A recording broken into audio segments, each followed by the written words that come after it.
Hola, muy buen día. Mi nombre es Saúl Gamboa López, ponente que expondrá el tema denominado normas y sistemas jurídicos. Y para comprender el tema lo repartiremos en 6 puntos. El primero es determinar la importancia de los contenidos materiales en la validez jurídica. 2. Señalar los órganos competentes en México. 3. Mencionar a qué sistema jurídico pertenece México. 4. Mencionar una norma que ya no sea vigente en nuestro país, seguido de una norma que sea vigente, pero que no sea funcional. Y por último, explicar una antinomia de nuestro sistema jurídico actual. Para el primer punto, habría que abarcar y explicar dos tipos de leyes. Las primeras corresponden a las leyes naturales, que por sí mismas son dogmas, es decir, son algo que no están sujetas a comprobación. Son leyes que son lo que son, y que además se nos son impuestas y deben ser acatadas por todos los hombres. Sin embargo, la sociedad en la que vivimos no es perfecta, y siempre hay excepciones. Hombres que optan por no cumplir aquellas normas, ya que si todos obedeciéramos, dejaríamos de ser hombres, y según Aristóteles, o seríamos dioses o seríamos bestias. El siguiente tipo de ley son las leyes físicas, y para determinar la importancia de su validez jurídica hay que valernos de dos puntos de vista. El primero, desde un sentido filosófico estricto. Las normas son válidas cuando exigen un proceder intrínsecamente obligatorio, es decir, una obligatoriedad en función de la idea de valor. Solo tiene sentido afirmar que algo debe ser si lo que se postula como debido es valioso. Por ejemplo, podemos decir que la justicia debe ser en cuanto vale.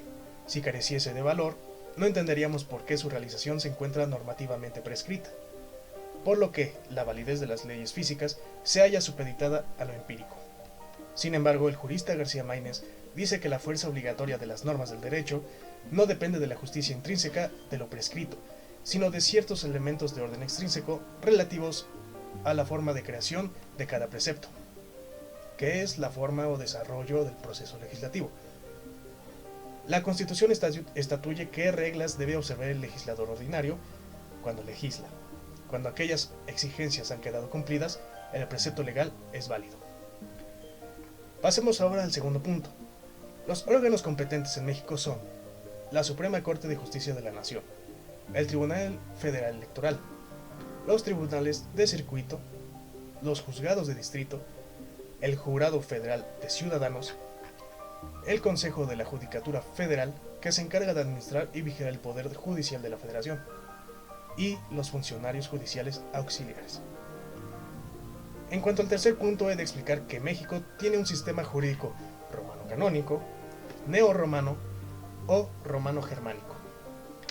Y esto se debe a que los españoles adoptaron el sistema jurídico de los romanos, del derecho civil, y como México antes de ser una nación constituyente fue una colonia española, por lo que nos impusieron el mismo sistema jurídico. Y germánico porque en los juicios orales de lo penal existe un jurado, pero no es un gran jurado como en Estados Unidos, el cual se compone de 12 ciudadanos. Para el cuarto punto, una norma derogada sería la pena de muerte. Se eliminó en el año 2005 durante el gobierno del expresidente Vicente Fox Quesada, ya que era contraria a los derechos humanos. El quinto punto, una norma que es vigente pero que no funcione sería el artículo 23 constitucional. En su primer párrafo, la cual estipula que ningún juicio criminal deberá tener más de 3 instancias. En Estados Unidos de América sí se llevan a cabo dichas instancias, pero aquí en México únicamente suceden 2, el juicio ad quo y 2, el amparo. Por último, la antinomia. Según Prieto Sanchís, ocurre que, como el derecho es dinámico, resulta perfectamente posible que existan contradicciones normativas, pero como al mismo tiempo el derecho es también un sistema estático, de modo que el contenido de sus normas no puede entrar en contradicción con otras superiores. Y singularmente con la Constitución, resulta que la coherencia se convierte en un postulado esencial del sistema. En cambio, Kelsen termina señalando que la palabra antinomia, utilizada como contradicción, en el sentido estricto del principio lógico de la palabra, no es bien utilizada, ya que la antinomia considerada como contradicción de leyes solo se presentaría si la contradicción se presenta en el mismo texto del enunciado normativo. Por lo que las antinomias, por simple principio general de coherencia, a priori, no deberían de presentarse en nuestro sistema jurídico. Gracias.